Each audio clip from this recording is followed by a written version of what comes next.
মূলো শাকটা আমি ভাজা করব। মূলো শাক ভাজবো আজকে আমি। দেখতে থাকুন কিভাবে ভাজি। আমি মূলো শাকটাকে ধুয়ে নেব প্রথমে, এবার কুচি কুচি করে আমি কেটে নেব। মূলো শাকটা আমার তো কোটা হয়ে গেল, কুটে নিলাম। একটা কড়াই নিয়ে নিয়েছি,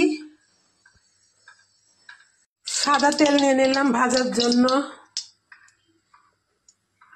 বাদাম নিয়ে নিচ্ছি, দেশি বাদাম।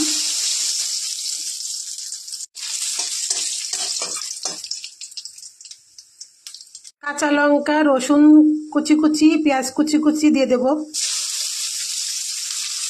কালো জিরা খাওয়া ভালো, দিলাম একটু কালো জিরা।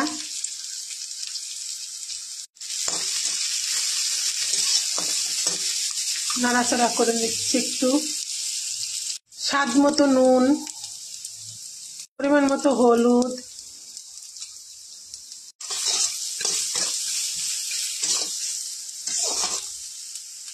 শাকগুলো দিয়ে দেবো।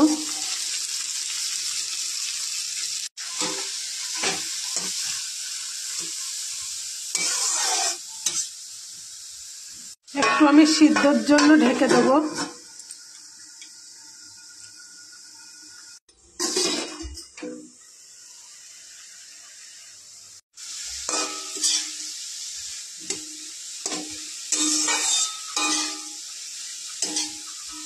আমার তো মূলো শাক খেতে খুবই ভালো লাগে। যখন যেটা সময় সেটা সময় খেতে হয়। আমি আবার মাঘ মাস থেকে আর মূলোর কোনো অংশই খাবো না। মূলো শাক বলো, মূলো বলো, কিছু খাবো না। পৌষ মাস অবধি খাই আমি। এই জন্য এই কদিনে আমি মূলো দিয়ে অনেকটাই রেসিপি বানাবো, দেখতে থাকবেন।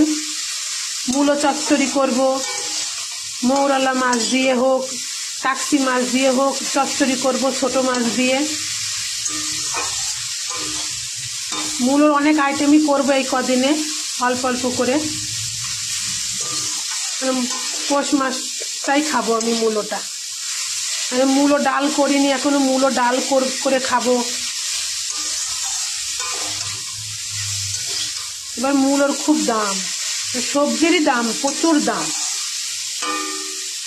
লাস্টে আমি একটু আমুলের দেশি ঘি দিচ্ছি, নাড়াচাড়া করে নেব।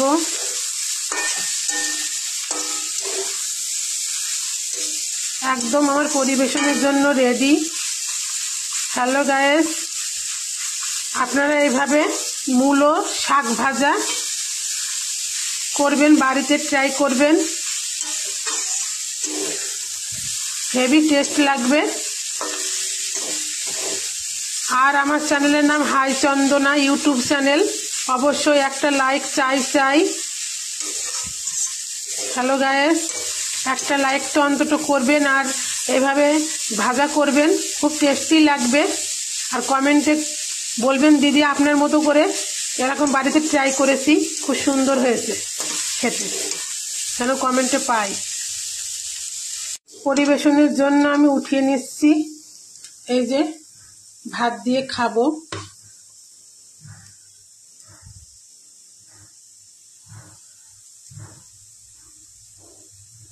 দেখতেও খুব সুন্দর লাগছে।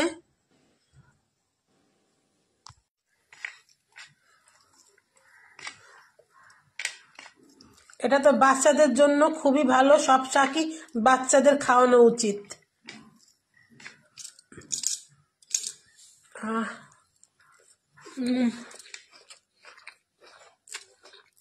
বাদাম